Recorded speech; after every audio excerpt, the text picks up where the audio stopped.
Hai, saya Lutfi, saya seorang bidan. Halo, Assalamualaikum warahmatullahi wabarakatuh. Nama aku Afi Batrus Afida, biasanya dipanggil Afi. Untuk sekarang kesibukannya masih sama, masih bergulat dengan beberapa tugas paper dan lain-lain. Dan alhamdulillah bisa diberikan kesempatan untuk mengamalkan ilmu di bimbel. Ya, apapun itu, semoga kesibukannya menjadi manfaat bagi orang lain dan sekitarnya tentunya. Halo, Assalamualaikum warahmatullahi wabarakatuh. Perkenalkan, nama saya Zulaika Dipamdani, biasa dipanggil Zula atau Lala. Dan kesibukan saya untuk saat ini menjadi seorang mahasiswi dan juga melakukan sedikit bisnis kecil-kecilan. Halo, saya Nunung Rabiatur Rifka. Visi yaitu cita-cita, tujuan, atau hal yang ingin diwujudkan di masa depan. Berisi poin-poin penting, padat dan jelas. Sedangkan misi adalah suatu cara atau langkah-langkah yang bisa dilakukan untuk mewujudkan visi tersebut. Visi itu adalah gambaran semua keinginan atau cita-cita atau apa yang kita harapkan itu agar bisa menjadi nyata. Itu adalah visi. Kemudian disempurnakan dengan misi, yaitu langkah-langkah bagaimana kita untuk mewujudkan, menyatakan, merealisasikan apa yang menjadi keinginan kita. Yang aku tahu soal visi misi itu, kalau visi itu kan sebuah tujuan ya, tujuan untuk mencapai kedepannya apa. Kalau visi itu bagaimana langkah kita buat menjadi sesuatu untuk mencapai sebuah tujuan itu. Menurut saya, visi itu adalah tujuan, misi itu adalah cara yang bisa kita lakukan untuk mencapai tujuan tersebut. Sangat perlu sekali, karena manusia hidup di dunia ini tanpa memiliki visi dan misi itu bagaikan perahu yang berlayar di tengah lautan, yang perahu itu tidak tahu akan kemana dia berlabuh, akan kemana dia berlayar. Dia hanya mengikuti deburan ombak. Ketika ombak ke selatan, dia ikut ke selatan, ombak ke utara, ikut ke utara. Begitupun manusia yang tidak memiliki visi dan misi dalam hidupnya. Dia tidak mempunyai tujuan hidup, dia tidak mempunyai cita-cita hidup. Ya sudahlah, saya mengikuti air mengalir saja. Tidak bisa seperti itu. Ya sudahlah, saya mengikuti takdir Allah saja. Ya, memang manusia wajib mempercayai dan mengikuti apa yang telah Allah takdirkan. Tetapi ingat, Allah tidak akan merubah nasib suatu kaum kalau dia tidak berusaha mengubah nasibnya sendiri. Jadi, kita dalam hidup harus memiliki visi dan misi. Kita harus mempunyai tujuan hidup, harus mempunyai cita-cita dalam hidup kita. Nah, setelah itu, bagaimana toh kita bisa mewujudkan cita-cita kita? Bagaimana kita bisa mewujudkan tujuan hidup kita? Caranya dengan membuat misi. Oh, kalau saya ingin masuk surga, kalau saya ingin pandai, apa yang harus saya lakukan? Dijabarkan dalam misi hidup kita. Nah, kalau sudah membuat visi dan misi, jangan lupa diamalkan, jangan lupa dilakukan dalam kehidupan sehari-hari.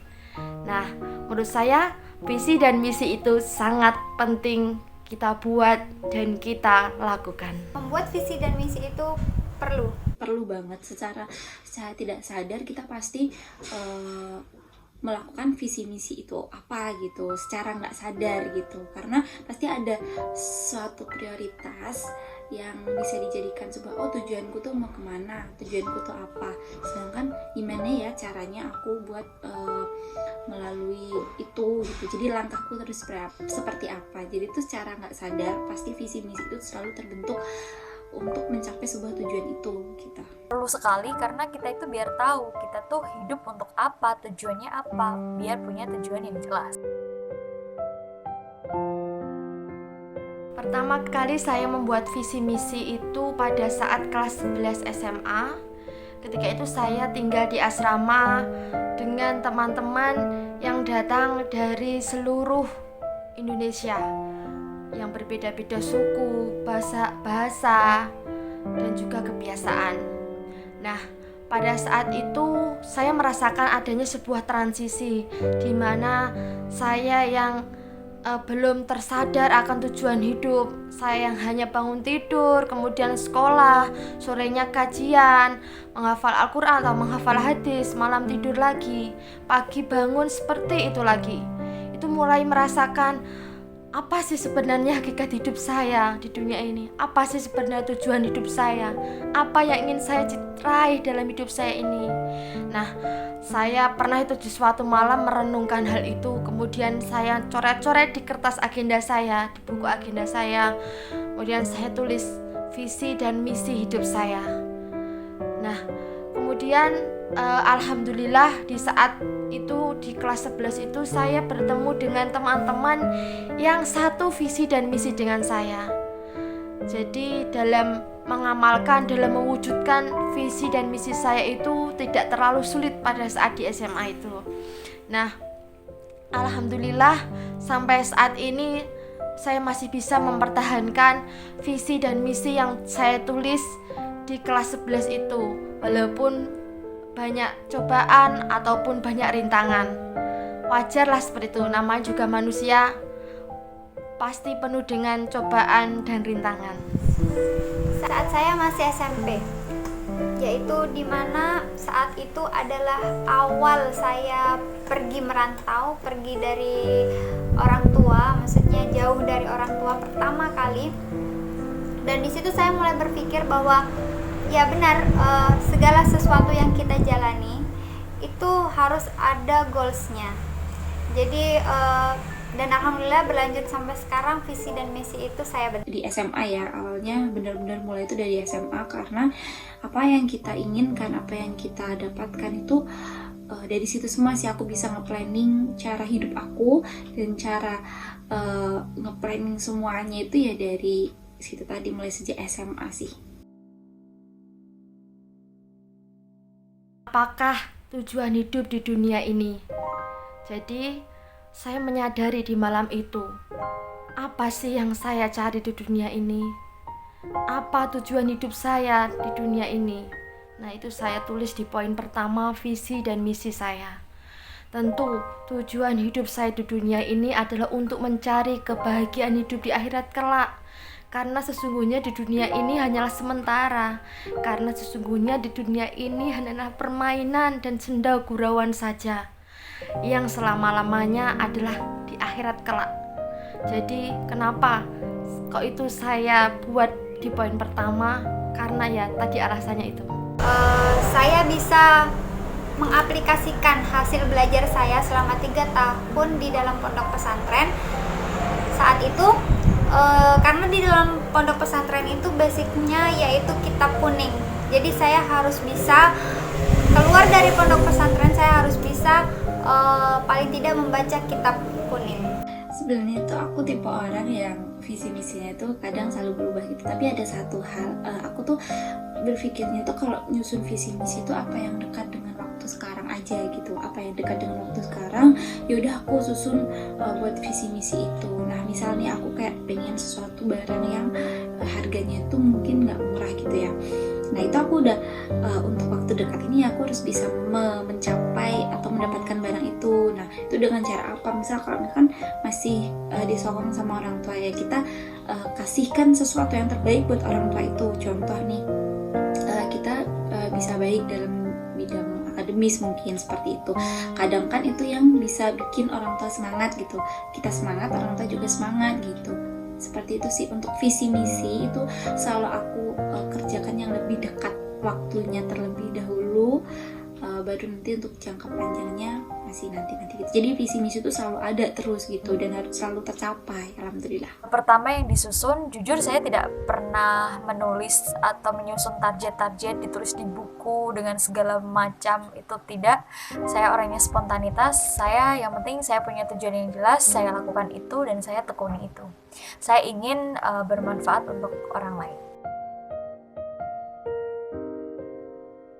Untuk saat ini kurang lebih 60%. Bisa dibilang 50% sudah saya realisasikan, dan masih banyak tentunya visi misi yang masih belum saya selesaikan.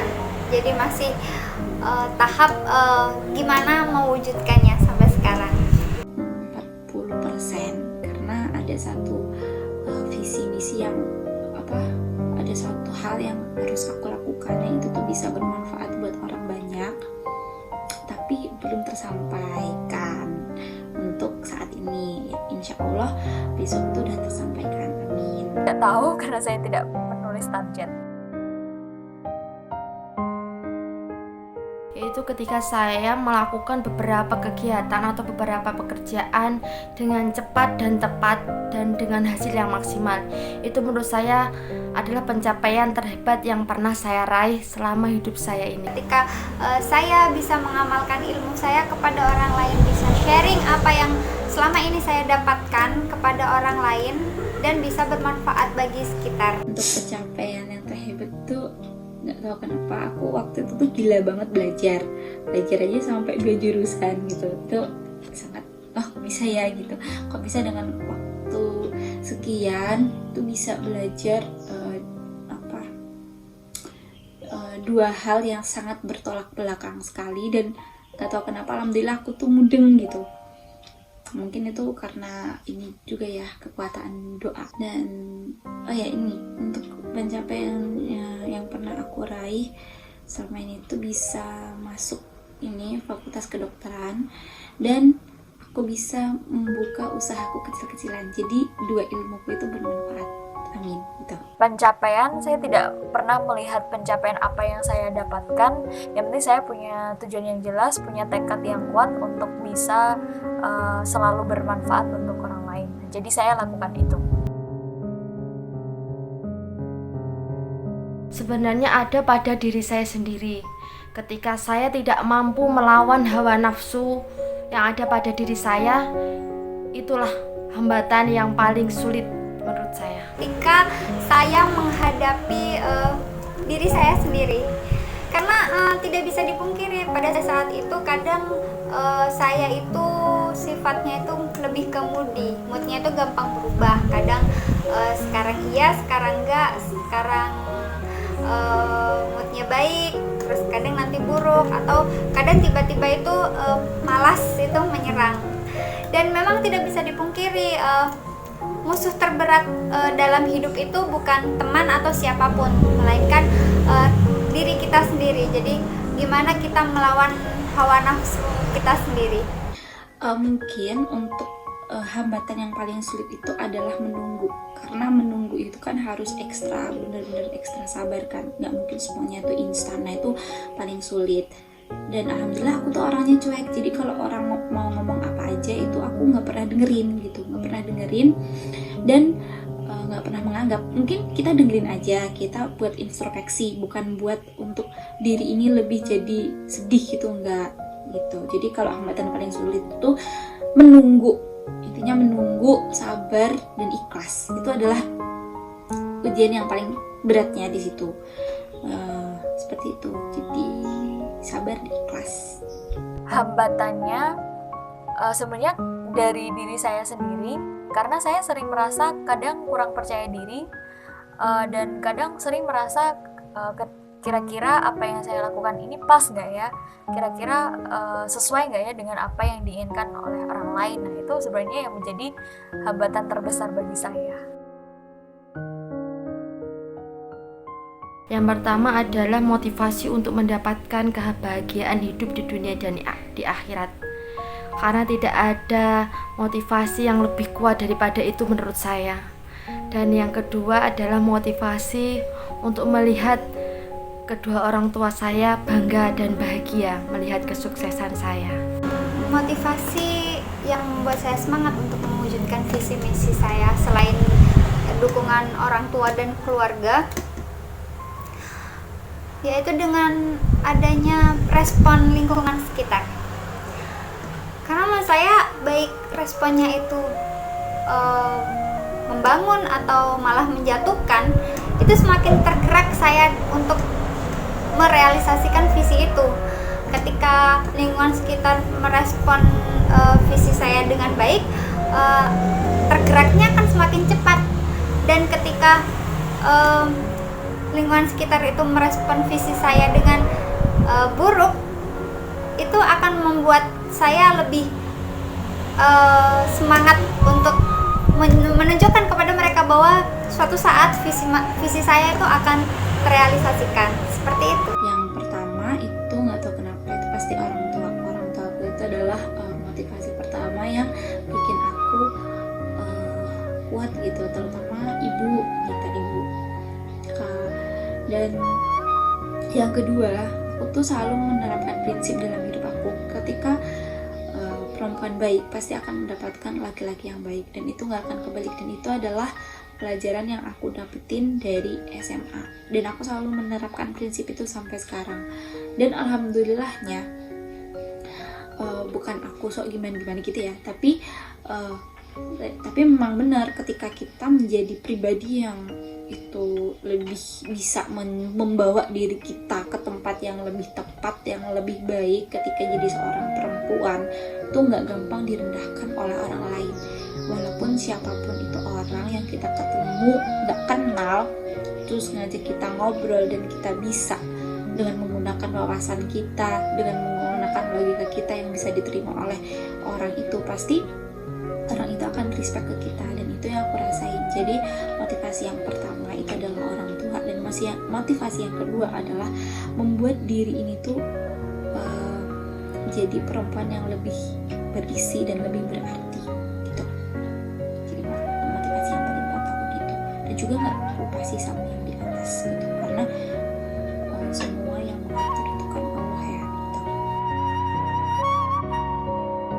Pesan-pesanku untuk teman-teman yang belum pernah membuat visi dan misi dalam hidup, ayo segera disusun sekarang ya, biar hidup teman-teman semakin terarah, biar jelas apa cita-cita teman-teman, apa tujuan hidup teman-teman di dunia ini. Kemudian juga jelas tindakan-tindakan apa yang perlu dilakukan untuk mencapai tujuan itu ya, oke?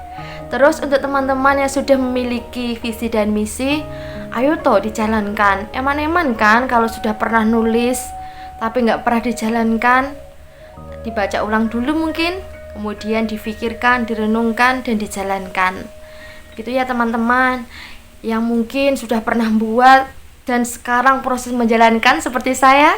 Tetap semangat ya, memang banyak ujian, banyak hambatan, tetapi kita harus tetap berusaha, tetap semangat, dan tetap bersyukur.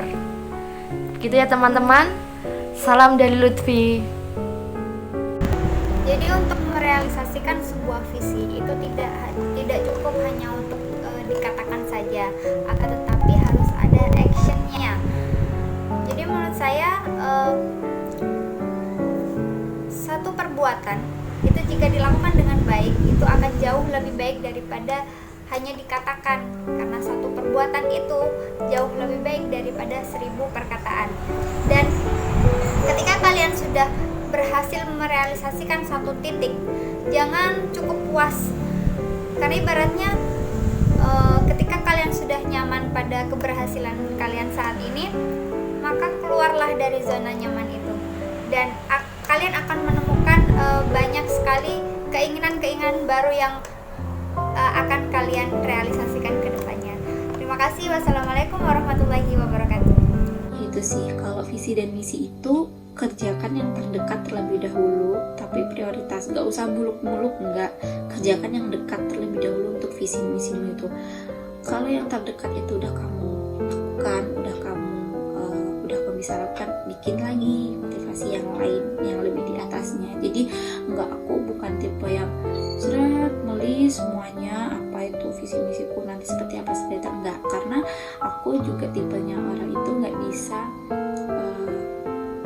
jauh dari ekspektasi gitu. Kalau misalnya kenyataannya nggak sama, itu kadang aku agak kok gini ya. Jadi aku lebih memilih untuk visi misi itu planning yang dekat terlebih dahulu dengan waktu ini, planning, benar-benar planning, habis itu lakukan dengan langkah yang pas, dengan pikiran yang matang-matang, kayak gitu sih.